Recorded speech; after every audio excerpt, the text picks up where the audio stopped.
प्रणाम प्रणाम प्रभो, प्रणाम प्रणाम प्रभो क्रिस्तो, प्रणाम प्रणाम प्रणाम गुरो, प्रणाम प्रणाम गुरो क्रिस्तो.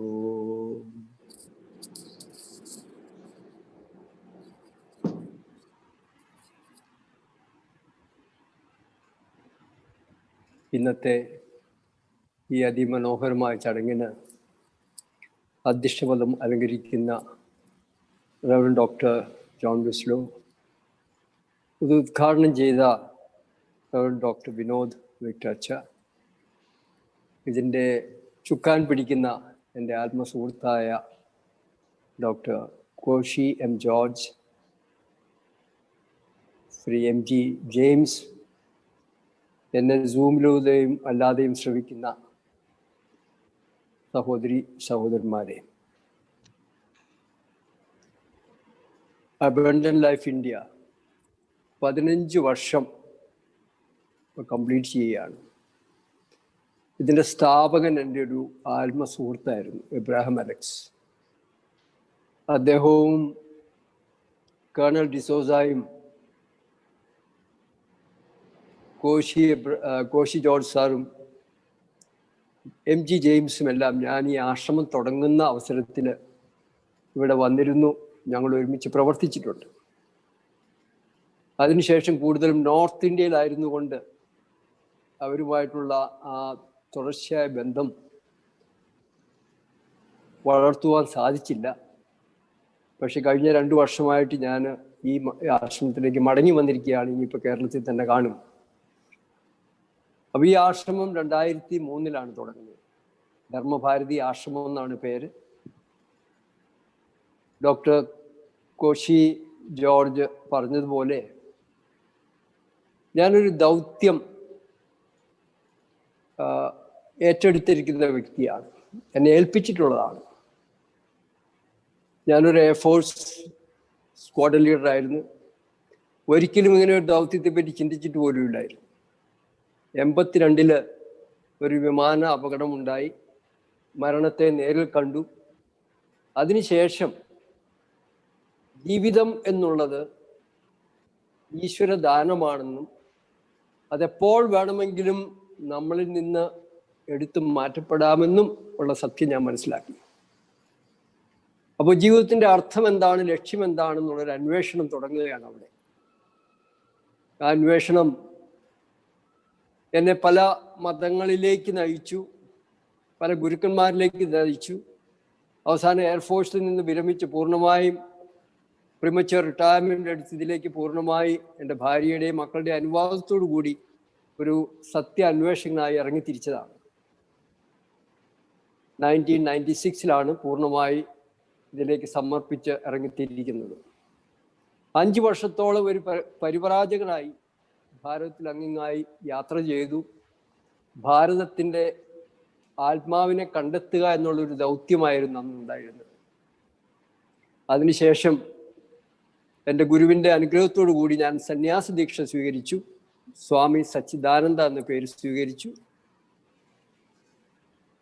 പിന്നീട് ഭാരതത്തിൽ ഒരു ക്രിസ്തീയ സന്യാസ പരമ്പര തുടങ്ങണം എന്നുള്ളൊരു വിളി എനിക്ക് കിട്ടി. അങ്ങനെയാണ് ഭാരതി പരമ്പര തുടങ്ങുന്നതും ഞാൻ സ്വാമി സച്ചിദാനന്ദ ഭാരതിയായിത്തീരുന്നതുമൊക്കെ. ഞാൻ കാണുന്ന ഒരു ദർശനം, ഭാരതത്തിന് വലിയൊരു ദൗത്യമുണ്ട്. ആ ദൗത്യം നിർവഹിക്കുവാൻ ക്രിസ്തുവിൻ്റെ ആത്മാവിൻ്റെ ശക്തിയും ജ്ഞാനവും ആവശ്യമാണെന്നുള്ളതാണ്. ഇസ്രായേൽ ലോകത്തിന് രക്ഷകനെ നൽകി. ഇസ്രായേൽ ജനതയെ ദൈവം യുഗങ്ങളായി കാത്തുപരിപാലിച്ചു. പ്രവാചകന്മാരിലൂടെ നയിച്ചു. അവസാനം ആ ജനത ലോകത്തിന് രക്ഷകനെ സമ്മാനിച്ചു, കർത്താവായ യേശു. ഇനി ആ രക്ഷകനിലൂടെ ദൈവം തുടങ്ങിയ വലിയൊരു ദൗത്യമുണ്ട്. ദൈവരാജ്യത്തിന്റെ കെട്ടുപണിയാണ്. യേശുവിന്റെ ദൗത്യം അതായിരുന്നു, ദൈവരാജ്യം, കിങ്ഡം ഓഫ് ഗോഡ്. സുവിശേഷങ്ങളിൽ നമ്മൾ നോക്കിയാൽ 100-ൽ കൂടുതൽ സ്ഥലങ്ങളിൽ കിങ്ഡം ഓഫ് ഗോഡ് അല്ലെങ്കിൽ കിങ്ഡം ഓഫ് ഹെവൻ എന്നുള്ള യൂസേജ് കാണാൻ പറ്റും. അപ്പൊ യേശുവിൻ്റെ മിഷൻ ആൻഡ് വിഷൻ ആയിരുന്നത് ഈ കിങ്ഡം ഓഫ് ഗോഡ് ആണ്. അപ്പോൾ ക്രിസ്തു ശിഷ്യരായ നമ്മൾ ഗുരുവിൻ്റെ ദൗത്യം നമ്മുടേതാക്കേണ്ടതായിട്ടുണ്ട്. അതെങ്ങനെ സാധ്യമാകും എന്നൊരു അന്വേഷണമായിരുന്നു എന്നെ സംബന്ധിച്ച്.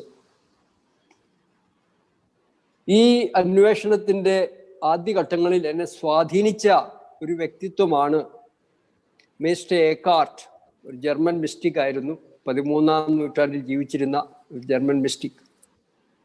അദ്ദേഹം ചോദിച്ച ഒരു ചോദ്യം, what is it to me if son of God was born to Mary unless he is born in me, in my time, in my culture. അതായത് ദൈവപുത്രൻ മറിയത്തിന് ജനിച്ചത് കൊണ്ട് എനിക്കെന്ത്? അവൻ എന്നിൽ ജനിക്കേണ്ടതായിട്ടുണ്ട്, ഈ സമയത്ത് ജനിക്കേണ്ടതായിട്ടുണ്ട്, ഈ സംസ്കാരത്തിൽ ജനിക്കേണ്ടതായിട്ടുണ്ട്. അപ്പൊ ഈ ചോദ്യം എന്നോട് ചോദിക്കുന്ന ഒരു ചോദ്യമായിട്ട് എനിക്ക് തോന്നി. അപ്പോൾ എൻ്റെ സംസ്കാരത്തെ പറ്റി എനിക്ക് കൂടുതൽ അറിയില്ല. ഞാനൊരു ഭാരതീയനാണ്, ഭാരതത്തെ ആഴമായി സ്നേഹിക്കുന്നൊരു വ്യക്തിയാണ്. കുട്ടിക്കാലം മുതലേ അതുണ്ടായിരുന്നു. അതുകൊണ്ടൊക്കെയാണ് ഭാരതീയ വായുസേനയിൽ ചേരാൻ ഒരു പ്രചോദനം എനിക്കുണ്ടായത്. അപ്പോൾ ഈ ഭാരതത്തെ പറ്റിയുള്ള എൻ്റെ അറിവ് വളരെ പരിമിതമായിരുന്നു. ഈശ്വര കൃപ കൊണ്ട് ഒരു ഗുരു ലഭിച്ചു. സ്വാമി രംഗനാഥാനന്ദ രാമകൃഷ്ണ മിഷന്റെ പ്രസിഡന്റായിരുന്നു. വളരെ പ്രഗത്ഭനായ ഒരു ആധ്യാത്മിക ആചാര്യനായിരുന്നു. ഒരു കൾച്ചറൽ അംബാസിഡർ ഓഫ് ഇന്ത്യ എന്നായിരുന്നു അദ്ദേഹം അറിയപ്പെടുന്നത്. ലോകം മുഴുവൻ ഭാരത സംസ്കാരത്തിൻ്റെ ആ മഹത്വത്തെ അദ്ദേഹം വിളിച്ചോതി അറിയിച്ചിട്ടുണ്ട്. അപ്പം അദ്ദേഹത്തിൻ്റെ കീഴില് ഭാരതീയ സംസ്കാരത്തിൻ്റെ, ആധ്യാത്മിക സംസ്കാരത്തിൻ്റെ ആദ്യ പാഠങ്ങൾ പഠിക്കാനുള്ള ഒരു കൃപ എനിക്ക് ലഭിച്ചു. അങ്ങനെയാണ് ഭഗവത്ഗീതയും ഉപനിഷത്തും ബ്രഹ്മസൂത്രവും എല്ലാം ഞാൻ കുറച്ചൊക്കെ പഠിച്ചത്. അപ്പം അദ്ദേഹം എന്നോട് പറഞ്ഞ ഒരു മഹത്തായ വാക്യം എൻ്റെ മനസ്സിൽ എപ്പോഴും നിലകൊള്ളുന്നുണ്ട്. അദ്ദേഹം പറഞ്ഞു, India needs Christ, not Christianity. India needs Christ, but not Christianity. Unfortunately, the Christian churches are not able to give Christ to India the way India understands it.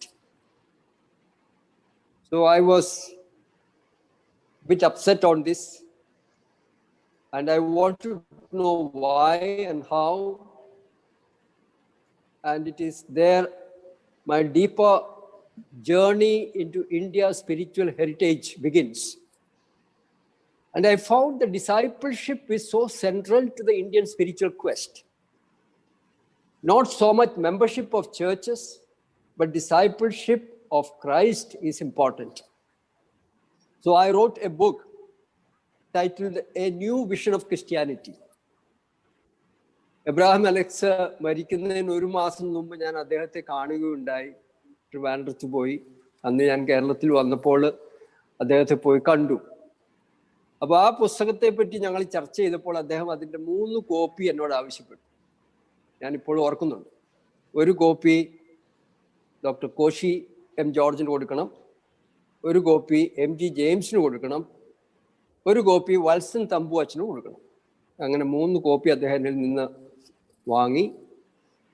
ആ ന്യൂ വിഷൻ ഓഫ് ക്രിസ്ത്യാനിറ്റി എന്നുള്ളത് എൻ്റെ അനുഭവങ്ങളുടെ പശ്ചാത്തലത്തിൽ ഞാൻ ഒരു പുതിയ ദർശനം, ക്രിസ്തീയ വിശ്വാസത്തിനൊരു പുതിയ ദർശനം, ഒരു ഭാരതീയ മുഖം കൊടുക്കാനുള്ള ഒരു യജ്ഞമായിരുന്നു അതിൽ. കാരണം ഞാൻ മനസ്സിലാക്കി, ക്രിസ്തീയ വിശ്വാസം അതിൻ്റെ വളർച്ചയുടെ ഭാഗമായി പല മുഖങ്ങളും സ്വീകരിച്ചിട്ടുണ്ട്. ആദ്യത്തേത് ഒരു യഹൂദ മുഖമാണ്. ക്രിസ്തുവിനെ അല്ലെങ്കിൽ Jesus of Nazareth was seen as the lamb of God who takes away the sin of the world. ലോകത്തിന്റെ പാപം പേറുന്ന ദൈവത്തിന്റെ കുഞ്ഞാടായിട്ടാണ് യേശുവിനെ ആ യഹൂദ മുഖത്തിലൂടെ അവതരിപ്പിക്കപ്പെടുന്നത്. പിന്നീട് റോമൻ ഫേസ് ആണ്. രാജാതിരാജനായിട്ട്, ലോകരക്ഷകനായിട്ട്, സേവിയർ ആയിട്ടാണ് പിന്നീട് അവതരിപ്പിക്കപ്പെടുന്നത്.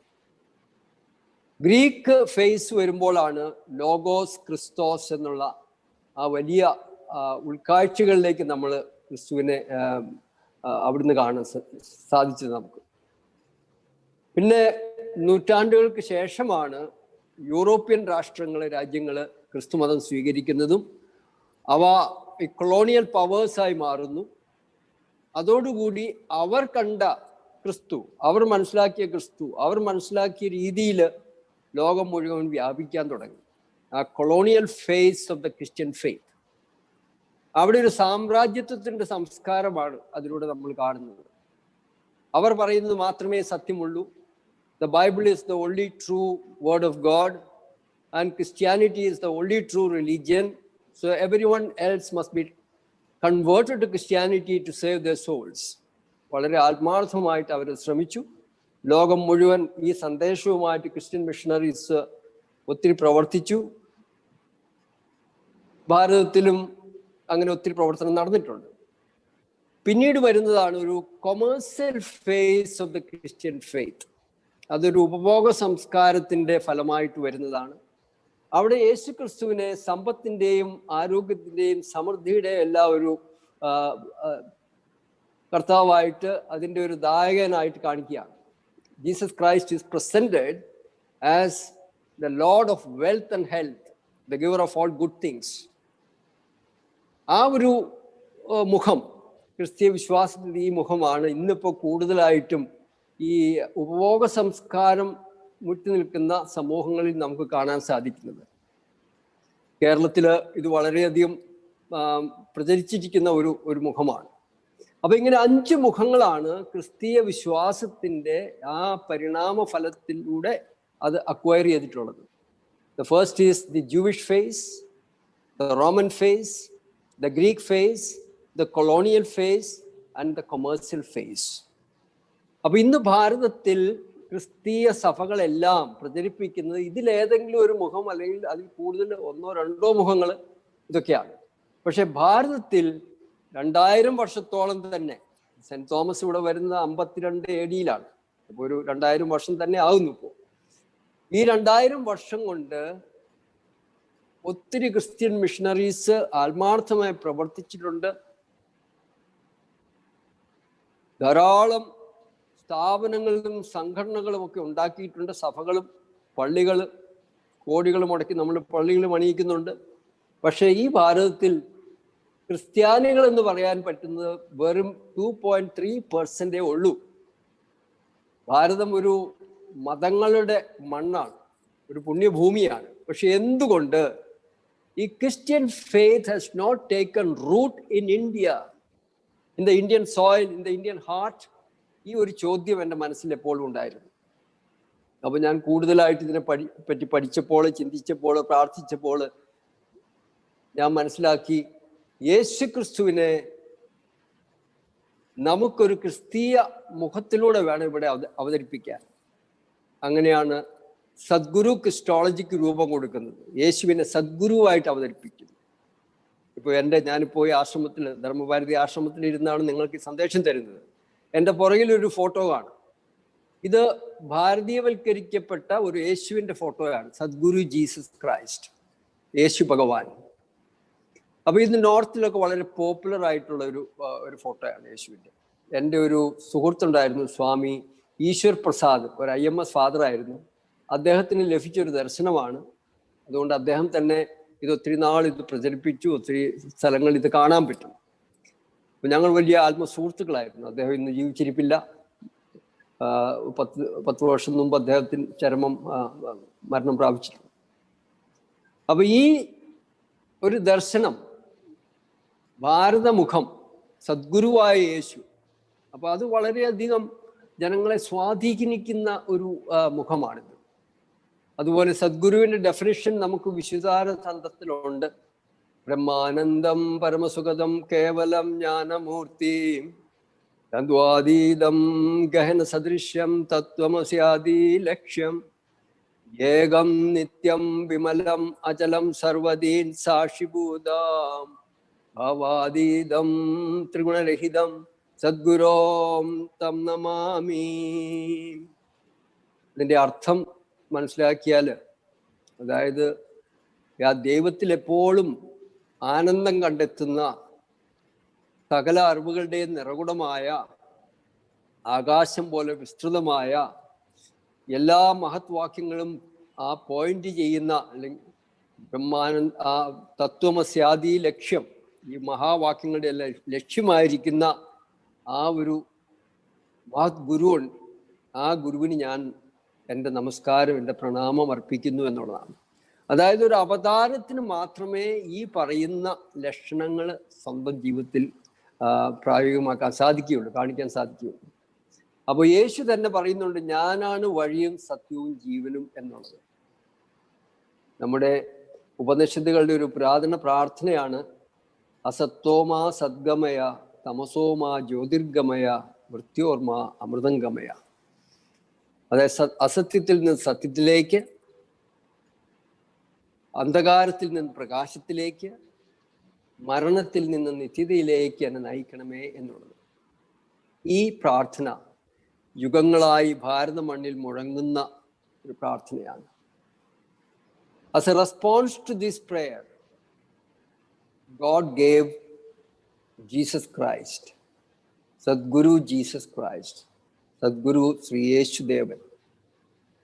അവിടുന്നാണ് വഴിയും സത്യവും ജീവനുമെന്ന് അവകാശപ്പെട്ടു ആണ് എന്ന് അനുഭവിച്ച് അറിഞ്ഞ ഒത്തിരി പേരുണ്ട്. ഞാനും ദൈവകൃപയാൽ അതിലൊരാളാണ്.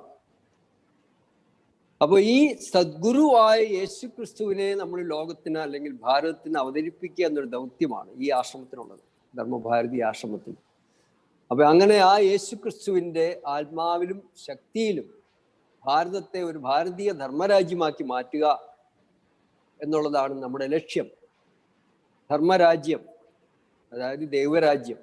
ധർമ്മ എന്നുള്ള വാക്ക് സംസ്കൃത റൂട്ടാണ്. ധർ എന്ന് വെച്ചാൽ ഹോൾഡ് ടുഗദർ, ഇന്റഗ്രേറ്റ്, യുണൈറ്റ് എന്നൊക്കെയാണ് അതിൻ്റെ അർത്ഥം വരുന്നത്.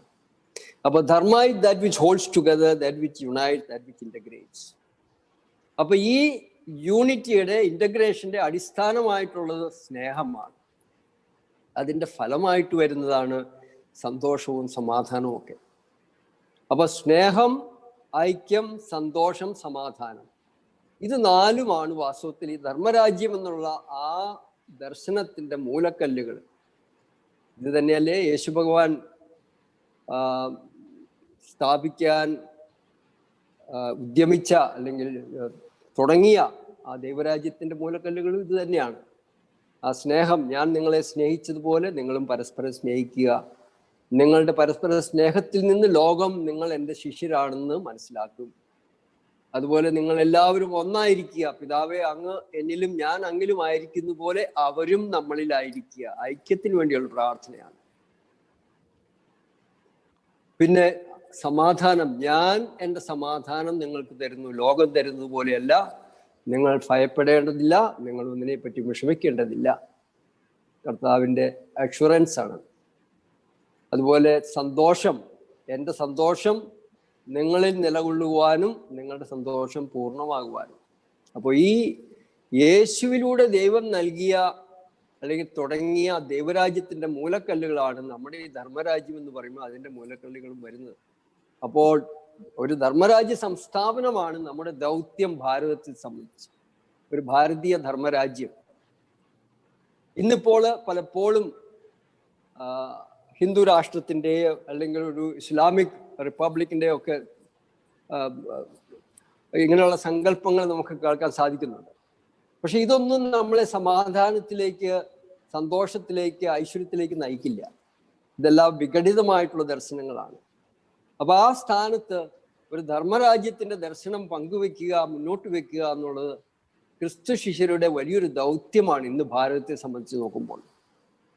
ഒരു ഭാരതീയ ധർമ്മരാജ്യം, സ്നേഹത്തിൻ്റെ, സമാധാനത്തിൻ്റെ, സന്തോഷത്തിൻ്റെ, സമൃദ്ധിയുടെ ഒരു ഭാരതം, അതിന് യേശുവിലൂടെ നമുക്ക് ലഭിച്ചിട്ടുള്ള ജ്ഞാനവും ശക്തിയും നമ്മൾ പ്രായോഗികമാക്കേണ്ടതായിട്ടുണ്ട്.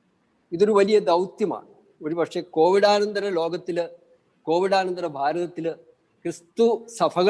ക്രിസ്തീയ സഭകൾക്ക് ഏറ്റെടുക്കാനുള്ള വലിയൊരു ദൗത്യമാണ് ഒരു ഭാരതീയ ധർമ്മരാജ്യ നിർമ്മാണം എന്നുള്ളത്. അപ്പൊ അതിന് സഭകൾ ഒരുമിച്ച് വരാതെ നിവൃത്തിയില്ല. അപ്പോൾ സഭകളുടെ പരിമിതികൾ വളരെയാണ് ഇന്ന് നമുക്ക് എല്ലാവർക്കും അറിയാം. പക്ഷെ യേശു ക്രിസ്തുവിന് പരിമിതികളില്ല എന്നുള്ള അനുഭവവും വിശ്വാസവുമാണ് നമ്മളുടെ ഏറ്റവും വലിയ ശക്തിധാരിയായിട്ടുള്ളത്. ഉത്ഥാനം ചെയ്ത ക്രിസ്തു, ദൈവപുത്രനായ യേശു ക്രിസ്തു, വചനം മാംസം ധരിച്ച യേശു ക്രിസ്തുവിന് പരിമിതികളില്ല. നമ്മൾക്കാണ് പരിമിതികളുള്ളത്, സഭകൾക്കാണ് പരിമിതികളുള്ളത്, യേശു ക്രിസ്തുവിനില്ല. അപ്പൊ അതുകൊണ്ട് തന്നെ സഭാവിഭാഗങ്ങളെല്ലാം തന്നെ ഇന്ന് ക്രിസ്തുവിലേക്ക് മടങ്ങി വരേണ്ട ഒരു ആവശ്യമുണ്ട്. വലിയൊരു ആവശ്യമാണ്. ആ ക്രിസ്തുവിലേക്ക് നമ്മൾ മടങ്ങി വരണം. കാരണം ക്രിസ്തുവാണ് ആ ഐക്യത്തിന്റെ കേന്ദ്ര ബിന്ദുവായിട്ട് ദൈവം നൽകിയിരിക്കുന്നത്. അപ്പോ അബൻഡന്റ് ലൈഫ് ഇന്ത്യയുടെ ഒരു അടിസ്ഥാന വിശ്വാസം ഇതാണ്: ക്രിസ്തുവിൽ ഒന്നായി, ക്രിസ്തുവിലൂടെ ഒരു വൈഡർ എക്യുമെനിസം എന്നുള്ളത്, Christ centred wider ecumenism. And this is the greatest need of the hour today. We have to come back to Christ, and in him, with him, through him, we have to build up the kingdom of God in India, and all the Christian churches must work together for this, irrespective of the weaknesses, the inadequacies, the drawbacks, and the failures of the churches. We can depend on the grace of God in Christ, and we can work together for this great India of our dream. അപ്പോൾ mister എക്കാർട്ട് ചോദിച്ച പോലെ, what is it to me if Son of God was born to Mary, unless he is born in me, in my time, in my culture? I've taken almost 30 years to find a satisfactory answer to it. I've been writing about this in very number of books, and the book that Mr. Abraham Alex was inspired at the time, The New Vision of Christianity, ഇതാണ് എൻ്റെ new vision of Christianity. ചെറിയ പുസ്തകമാണ്, പക്ഷെ ഇത് അദ്ദേഹത്തെ വളരെ സ്വാധീനിച്ചു. അപ്പൊ അദ്ദേഹം പറയുകയുണ്ടായി, നമുക്ക് അബൻഡന്റ് ലൈഫ് ഈ പ്രസ്ഥാനത്തിന് പങ്കാളികളായിട്ട് പ്രവർത്തിക്കണമെന്നൊക്കെ. അതിനുശേഷം ഞാൻ വീണ്ടും ഒരു ഭാരത യാത്ര നടത്തി. ആ യാത്രയിൽ നിന്നുള്ള എൻ്റെ അനുഭവത്തിന്റെ പശ്ചാത്തലത്തിൽ ഞാൻ വേറൊരു പുസ്തകം എഴുതിയിട്ടുണ്ട്, Bharatiya Dharmarajya, the vision of kingdom of God in India എന്നുള്ളത്. അതായത് ഈ ഭാരതീയ ധർമ്മരാജ്യം എന്നുള്ളത് ദൈവരാജ്യത്തിന്റെ ആ ഒരു ദർശനം, സാക്ഷാത്കരിക്കപ്പെട്ട ഭാരതം എന്നുള്ളതാണ്. അപ്പൊ ഈ പുസ്തകത്തിന്റെ അടിസ്ഥാനത്തിൽ നമ്മളൊരു സീരീസ് ഓഫ് സെമിനാഴ്സും ഒരു സർവമത സംഗമമൊക്കെ ഡൽഹിയിൽ സംഘടിപ്പിക്കുകയുണ്ടായി. അതിൻ്റെ ഭാഗമായിട്ടാണ് കേരളത്തിൽ ഞാൻ വന്ന്,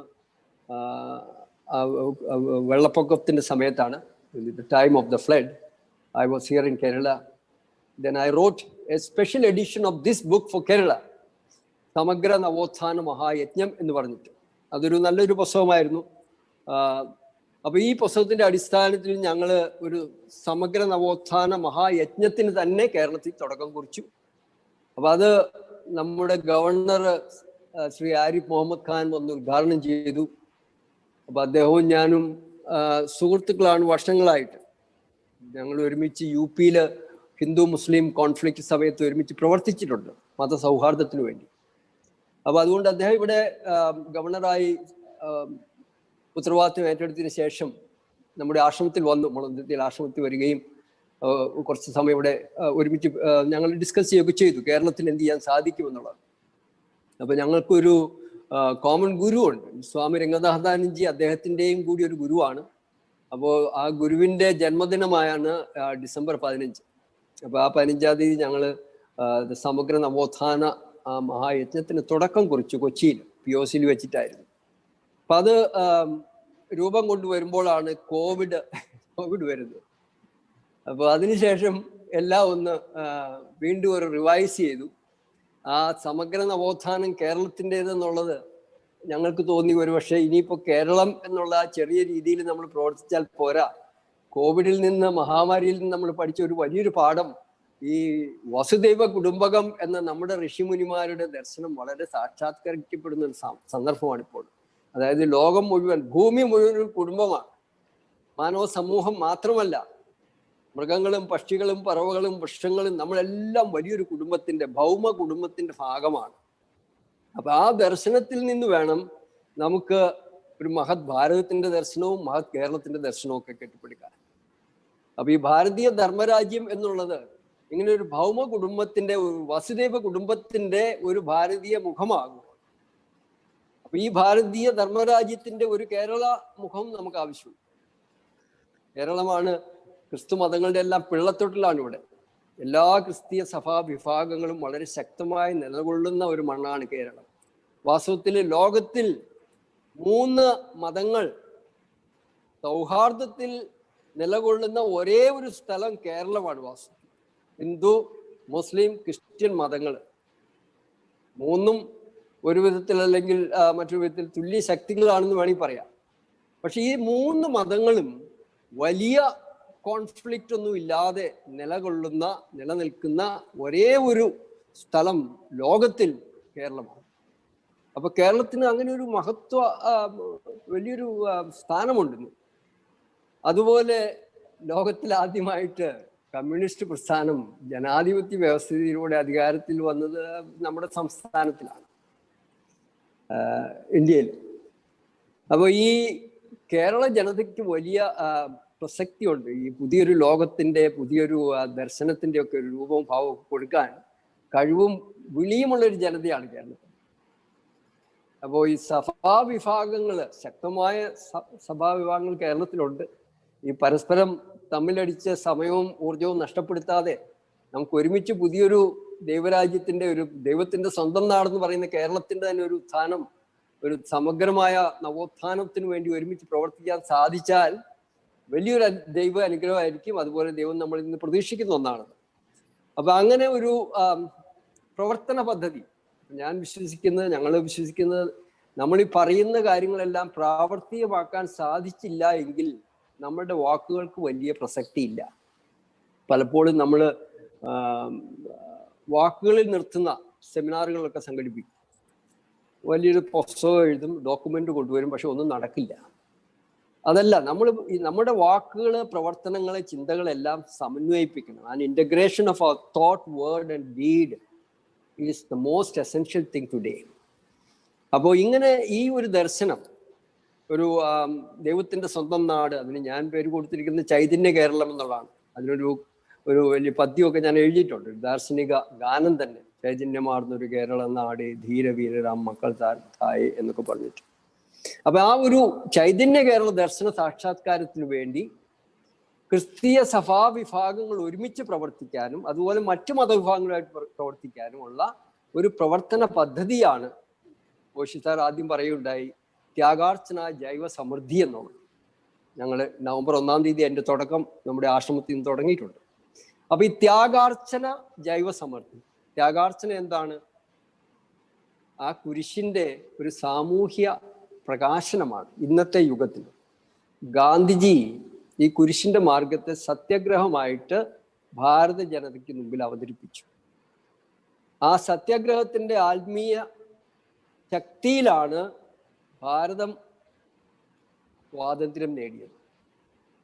അതായത് ക്രിസ്തുവിന്റെ മാർഗം പ്രായോഗികമാക്കി ഒരു വലിയൊരു വിപ്ലവത്തിന്റെ ശക്തിധാരയാക്കി ഒരു രാഷ്ട്രത്തിന്റെ സ്വാതന്ത്ര്യം നേടിയെടുക്കാൻ കഴിയുന്ന ഒരു സാധനയാക്കി മാറ്റിയത് ഗാന്ധിയാണ് ആധുനിക യുഗത്തിൽ. അതുകൊണ്ട് തന്നെ ഞങ്ങളിൽ പലരും ഗാന്ധിയെ ഇന്ത്യൻ ക്രൈസ്റ്റ് എന്ന് പറയാറുണ്ട്. സെന്റ് ഫ്രാൻസിസ് ഓഫ് അസീസിയെ കാത്തലിക് ചേർച്ച് ഒരു സെക്കൻഡ് ക്രൈസ്റ്റ് ആയിട്ട് അവതരിപ്പിക്കുന്നത് പോലെ മഹാത്മാഗാന്ധിയെ ഒരു ഇന്ത്യൻ ക്രൈസ്റ്റ് ആയിട്ട് നമുക്ക് അവതരിപ്പിക്കാൻ സാധിക്കും. കാരണം ക്രിസ്തുവിന്റെ മാർഗം, കുരിശിന്റെ മാർഗം പ്രായോഗികമാക്കി ലോകത്തിൽ ആദ്യമായിട്ട് ഒരു രാഷ്ട്രത്തിന് സ്വാതന്ത്ര്യം വാങ്ങിത്തന്നത് മഹാത്മാഗാന്ധിയാണ്. അപ്പൊ ഇതൊരു വലിയ ഒരു ലെഗസിയാണ് നമ്മളെ സംബന്ധിച്ച്. അദ്ദേഹം നമ്മുടെ രാഷ്ട്രപിതാവാണ്. അപ്പൊ ഈ രാഷ്ട്രപിതാവിൻ്റെ ആ മാർഗം, ആ കാലടികളെ പിന്തുടർന്നാൽ നമുക്കും ആ ക്രിസ്തുവിൻ്റെ കുരിശിൻ്റെ ഒരു പുതിയ പ്രകാശനം ആവശ്യമാണ്. ഒരു creative reinterpretation of the cross of Christ. അപ്പൊ അതാണ് ത്യാഗാർച്ചന. ത്യാഗം ചെയ്ത് അർച്ചനയായി അർപ്പിക്കുക. 3 തരത്തിലാണ് ത്യാഗാർച്ചന ഉള്ളത്. സമയത്തിന്റെ ത്യാഗാർച്ചന, ഊർജത്തിന്റെ ത്യാഗാർച്ചന, പണത്തിന്റെ ത്യാഗാർച്ചന.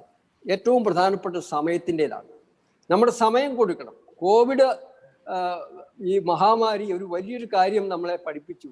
സമയത്തിന്റെ ആ പ്രാധാന്യം. ഒത്തിരി സുഹൃത്തുക്കൾ എന്നോട് പറയുന്നുണ്ട്, സ്വാമിജി ഞങ്ങൾക്ക് കോവിഡ് വന്നുകൊണ്ട് കുടുംബത്തില് സമയം കിട്ടുന്നുണ്ട്, ഭാര്യയും മക്കളുമായിട്ട് ഒരുമിച്ച് ജീവിക്കാനുള്ള ഒരു സന്ദർഭം കൂടുതൽ ലഭിച്ചിട്ടുണ്ടെന്നൊക്കെ. അപ്പൊ ഈ സമയം എന്നുള്ളത് വളരെ പ്രധാനമാണ്. ഉപഭോഗ സംസ്കാരത്തിന്റെ ഒരു പ്രത്യേകതയാണ് ഒന്നിനും സമയമില്ല, നമ്മൾ ഓടുകയാണ്. കൂടുതൽ പണമുണ്ടാക്കാൻ വേണ്ടി, കൂടുതൽ അധികാരമുള്ള സ്ഥലത്ത് എത്തിച്ചേരാൻ വേണ്ടി നമ്മളിങ്ങനെ ഒരു പരക്കം പാച്ചിലാണ്. അതിന് നമുക്ക് സമയമില്ലാതെ പോകും.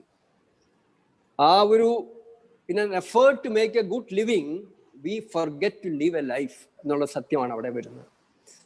അപ്പൊ ഈ സമയം നമ്മൾ മാറ്റിവെച്ച് സമയം കൊടുക്കുക. ഉദാഹരണമായിട്ട് 1 മണിക്കൂർ TV സീരിയൽ കാണാനിരിക്കുന്നു, അടുത്ത് തന്നെ ഒരു വൃദ്ധനായ രോഗി ഏകാന്തതയിൽ കഴിയുന്നു. അപ്പൊ ആ TV സീരിയൽ വിട്ടിട്ട് നമ്മൾ ആ 1 മണിക്കൂർ ആ വ്യക്തിയുടെ കൂടെ ചെലവഴിച്ചാൽ അത് സമയത്തിന്റെ ത്യാഗാർച്ചനയായി. ഇഷ്ടപ്പെട്ടത് എന്തെങ്കിലും ഉപേക്ഷിച്ച്, എന്നാലേ അത് ത്യാഗമാകുകയുള്ളൂ. ഒന്നും ചെയ്യാനില്ലാത്തതുകൊണ്ട് പോയിരുന്ന ഒരു ത്യാഗമാകില്ല, അവിടെ ശക്തിയില്ല. അപ്പൊ ഇഷ്ടപ്പെട്ടത് എന്തെങ്കിലും ഉപേക്ഷിച്ച് അതിൽ നിന്ന് ലാഭിക്കുന്ന സമയം മറ്റുള്ള ഒരു വ്യക്തിയുടെ കൂടെ അദ്ദേഹത്തിന്റെ സന്തോഷത്തിന് വേണ്ടി ചെലവഴിക്കുമ്പോൾ അത് സമയത്തിന്റെ ത്യാഗാർച്ചനയായി. ഇനി ഊർജത്തിന്റെ, ഈ നമ്മുടെ എനർജി എങ്ങനെ നമുക്ക് മറ്റുള്ളവരുടെ നന്മയ്ക്ക് വേണ്ടി ഉപയോഗിക്കാം. ഉദാഹരണത്തിന് ഇപ്പോൾ നമ്മൾ ട്രെയിനിൽ അല്ലെങ്കിൽ ബസ്സിൽ പോവുകയാണ്, നമുക്ക് റിസർവേഷൻ ഉണ്ട്, ഇരുന്ന് പോവുകയാണ്. അപ്പോൾ ഒരു ഗർഭിണിയായ സ്ത്രീ കയറി വരുന്നു, റിസർവേഷൻ ഇല്ല. അപ്പൊ നമ്മൾ എണീറ്റ് പറയാണ് ഇവിടെ ഇരിക്കൂ. ആ 2-3 മണിക്കൂർ നമ്മൾ നിന്ന് യാത്ര ചെയ്യുകയാണ്. അവിടെ ആ ഊർജത്തിന്റെ ത്യാഗാർച്ചനയാണ്. നമ്മൾ ഒത്തിരി ഊർജം നമ്മൾ അതിനു വേണ്ടി സ്പെൻഡ് ചെയ്യേണ്ടതായിട്ടുണ്ട്. ബസ്സിൽ പിടിച്ച് നിന്ന് യാത്ര ചെയ്യുമ്പോൾ V loose a lot of energy. അപ്പൊ ഇത് ഊർജത്തിന്റെ ത്യാഗാർച്ചനയാണ്. പിന്നെ പണത്തിന്റെ, നമ്മൾ എന്തെങ്കിലും ആഴ്ചയിൽ ഒരു നേരമെങ്കിലും ആഹാരം ഉപേക്ഷിച്ച് അതിൽ നിന്ന് ലാഭിക്കുന്നത് നമ്മൾ ഇങ്ങനെയുള്ള സേവനത്തിന് വേണ്ടി ഉപയോഗിച്ചാൽ അത് പണത്തിന്റെ ത്യാഗാർച്ചനയായി. അപ്പൊ ഈ ത്യാഗാർച്ചനയിലൂടെ നമ്മൾ ലാഭിക്കുന്ന സമയവും ഊർജവും പണവും, ഇതിനൊരു ശക്തിയുണ്ട്. അത് മോണിറ്ററി വാല്യൂ മാത്രമല്ല, ഇതിനൊരു ആത്മീയ ശക്തിയുണ്ട്. ഉദാഹരണത്തിന്, suppose my mother is very poor. എൻ്റെ അമ്മ വളരെ പാവപ്പെട്ട ഒരു സ്ത്രീയാണെന്ന് വിചാരിക്കുക. അവര് ജോലി ചെയ്യാൻ പോയി, കൂലിവേല ചെയ്യാൻ പോയി, വീട്ടുപണി ചെയ്യാൻ പോയി കിട്ടുന്ന പണം കൊണ്ട് വീട് നടത്തുകയാണ്, കുടുംബം നടത്തിക്കൊണ്ട് പോകും. ഇനി അതിൽ നിന്നും മിച്ചം വെച്ച് എൻ്റെ ജന്മദിനത്തിന് പറയാണ്, മോനെ ദേ അമ്മ നിനക്ക് വേണ്ടി 1000 രൂപ വെച്ചിട്ടുണ്ട്. ഒരു വർഷത്തെ ആ അമ്മയുടെ ത്യാഗത്തിന്റെ ഫലമായി സൂക്ഷിച്ചു വെച്ചതാണ്. ഈ 1000 രൂപ എനിക്ക് തരികയാണ്. ഈ 1000 രൂപ ഒരു 1000 ലക്ഷത്തിന്റെ വിലയാണ് എനിക്കുള്ളത്. കാരണം എൻ്റെ അമ്മ ഇത്രമാത്രം ത്യാഗം സഹിച്ച് എനിക്ക് വേണ്ടി സൂക്ഷിച്ചു വെച്ച ഒരു എമൗണ്ടാണ്. ഇനി അതേ സമയത്ത് ഒരുപക്ഷെ എനിക്കൊരു അമ്മാവനുണ്ട്, വളരെ സമ്പത്തും സമൃദ്ധിയുള്ള മനുഷ്യനാണ്. അദ്ദേഹം വരികയാണ്, ഓ ഇന്ന് നിന്റെ ജന്മദിനമാണെന്ന് കേട്ടല്ലോ, ഏതായാലും എന്തെങ്കിലും ആഘോഷിക്കുക എന്ന് പറഞ്ഞ് 2000 രൂപ എടുത്തു തരുന്നു. അപ്പോൾ അമ്മ തന്ന 1000 രൂപയും അമ്മാവൻ തന്ന 2000 രൂപയും, മോണിറ്ററി വാല്യൂ ഈ അമ്മാവൻ തന്ന 2000 രൂപയ്ക്കാണ്. അമ്മ തന്നതിൽ ഇരട്ടി മോണിറ്ററി വാല്യൂ ഉണ്ട്. പക്ഷെ ഞാൻ ഈ അമ്മ തന്ന 1000 രൂപയ്ക്കാണ് ഏറ്റവും കൂടുതൽ വില മതിക്കുന്നത്. അതൊരിക്കലും ഞാൻ സ്പെൻഡ് ചെയ്യില്ല. എന്തെങ്കിലും നന്മ ചെയ്യാൻ വേണ്ടി, അമ്മയുടെ ഓർമ്മയ്ക്ക് വേണ്ടി ചെയ്യാൻ വേണ്ടി ഞാൻ കാത്തു സൂക്ഷിച്ചു വയ്ക്കും. അതായത് ഈ അമ്മ തന്ന 1000 രൂപയിൽ എന്നിലുള്ള നന്മ പുറത്തേക്ക് കൊണ്ടുവരാനുള്ള ഒരു പ്രത്യേക ശക്തിയുണ്ട്. ഈ അമ്മാവന്റെ 2000 രൂപയിൽ ആ ശക്തി ഇല്ല. ഇന്ന് നമുക്ക് ആവശ്യം നമ്മളിലെ നന്മ പുറത്തേക്ക് കൊണ്ടുവരാൻ സാധിക്കുന്ന ഒരു ശക്തി, പ്രഭാവമാണ് ഇന്ന് ആവശ്യമായിട്ടുള്ളത്. അതാണ് യേശുക്രിസ്തു നമ്മളെ കാണിച്ചിരുന്ന കുരിശിന്റെ മാർഗമാണ്. നമ്മൾ പറയുന്നു യേശുവിൻ്റെ കുരിശിന്റെ ഫലമായിട്ട് നമ്മൾ പാപമുക്തമായി എന്നൊക്കെ പറയുമ്പോൾ അത് എങ്ങനെ സംഭവിക്കുന്നു എന്നുള്ളത് നമ്മൾ മനസ്സിലാക്കണം. അതിനെല്ലാം ഒരു ശാസ്ത്രീയമായിട്ടുള്ള ഒരു വശമുണ്ട്.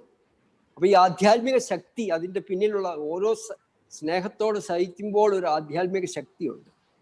ആ ശക്തിയെ നമ്മൾ ഉപയോഗിക്കണം. ഇന്ന് സമൂഹത്തിന്, ലോകത്തിന് ഏറ്റവും വലിയ ആവശ്യകത അതാണ്. കോവിഡാനന്തര ലോകത്തിന്റെ, ഭാരതത്തിന്റെ, കേരളത്തിന്റെ പുനർനിർമ്മാണത്തിന് ഏറ്റവും വലിയ ആവശ്യമാണ് ഈ ആധ്യാത്മിക ശക്തി. അത് ജനറേറ്റ് ചെയ്യുക എന്നുള്ളതാണ് ത്യാഗാർച്ചനയോടെ നമ്മൾ ചെയ്യുന്നത്. ഇനി ത്യാഗാർച്ചന ജൈവ സമൃദ്ധി എന്താണ്? വളരെ സിമ്പിളാണ്. 10 രൂപ എങ്കിലും ഒരു ദിവസം ത്യാഗാർച്ചനയായി മാറ്റി വയ്ക്കുക. അത് ഒരുപക്ഷെ ഒരു ചായ ഉപേക്ഷിച്ചുകൊണ്ടായിരിക്കും, അതല്ലെങ്കിൽ ആഴ്ചയിൽ വരുന്ന ആഹാരം ഉപേക്ഷിച്ചുകൊണ്ടായിരിക്കും, അല്ലെങ്കിൽ instead of using your car by walking to your office. അപ്പൊ നമ്മൾ ിക്കുക. അതുപോലെ 1 മണിക്കൂറെങ്കിലും നമ്മൾ അധ്വാനിക്കുക.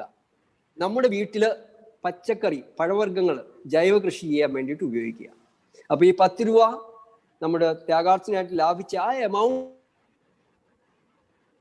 ഈ 1 മണിക്കൂർ നമ്മൾ ഈ ജൈവ കൃഷി നടത്താൻ നമ്മുടെ വീട്ടിൽ. അപ്പൊ നമുക്ക് ആവശ്യമുള്ള പച്ചക്കറിയും പഴവർഗ്ഗങ്ങളും നമ്മുടെ അധ്വാനത്തിൽ, നമ്മുടെ ത്യാഗാർച്ചന കൊണ്ട് നമ്മൾ ഉണ്ടാക്കുന്നു. അപ്പൊ നമ്മുടെ ആശ്രമത്തിന്റെ അടുത്ത് തന്നെ ഇപ്പൊ ഒരു പാരിഷ് ഉണ്ട്, സെന്റ് ഫ്രാൻസിസ് അസിസി പാരിഷാണ്. ഇപ്പൊ വികാരിച്ചനൊക്കെ ഇവിടെ വന്നിപ്പോ അവർക്കിത് താല്പര്യപ്പെട്ട അവരത് ഒരു പ്രോജക്റ്റ് പോലെ എടുക്കുകയാണ്. കാരണം ഈ ത്യാഗാർച്ചന ജൈവ സമൃദ്ധിയിലൂടെ ഒരു ലക്ഷ്യമുണ്ട്. നമുക്കൊരു 1 വർഷം കൊണ്ട് തന്നെ കേരളത്തിന്റെ മുഴുവൻ തന്നെ എല്ലാവർക്കും ജൈവ കൃഷിയിലൂടെ പച്ചക്കറികൾ, പഴവർഗ്ഗങ്ങൾ ഉൽപ്പാദിപ്പിക്കാൻ കേരളത്തെ അതിലൊരു സ്വയം പര്യാപ്തമാക്കണം എന്നുള്ളതാണ്. അതിന് ഗവൺമെന്റ് ഫണ്ടോ അല്ലെങ്കിൽ ഫണ്ടിങ് ഏജൻസി ഒന്നും ആവശ്യമില്ല. നമുക്ക് തന്നെ ചെയ്യാൻ സാധിക്കുന്ന ഒന്നാണ്. എല്ലാ സംഘടനകൾക്കും, സ്ഥാപനങ്ങൾക്കും അവരവരുടെ സ്ഥലത്ത് ഈ ത്യാഗാർച്ചന ജൈവ സമൃദ്ധി ഏറ്റെടുത്ത് നടത്താൻ, അത് വിജയിപ്പിക്കാൻ സാധിക്കും. അപ്പൊ ഇത് സഭകളുടെ ഐക്യത്തിനും മതങ്ങളുടെ കൂട്ടായ്മയ്ക്കും വേണ്ടിയിട്ടുള്ള ഒരു സർവമത പ്രസ്ഥാനമെന്നോ അല്ലെങ്കിൽ പ്രവർത്തന പരിപാടിയെന്നോ നമുക്ക് പറയാൻ പറ്റും. അപ്പോ ഇതാണ് ഞാൻ നിങ്ങൾക്ക് ഇന്ന് സന്ദേശമായി നൽകാൻ ആഗ്രഹിക്കുന്നത്. ആദ്യമായി നമുക്ക് വേണ്ടത് ഒരു ക്രിസ്തീയ വിശ്വാസത്തിനൊരു ഭാരതീയ മുഖം കൊടുക്കണം. രണ്ടാമത് നമുക്ക് സഭകളെല്ലാം ഒരുമിച്ച് ഒരു നവഭാരത സൃഷ്ടിക്ക് വേണ്ടി, നവകേരള സൃഷ്ടിക്ക് വേണ്ടി പ്രവർത്തിക്കണം.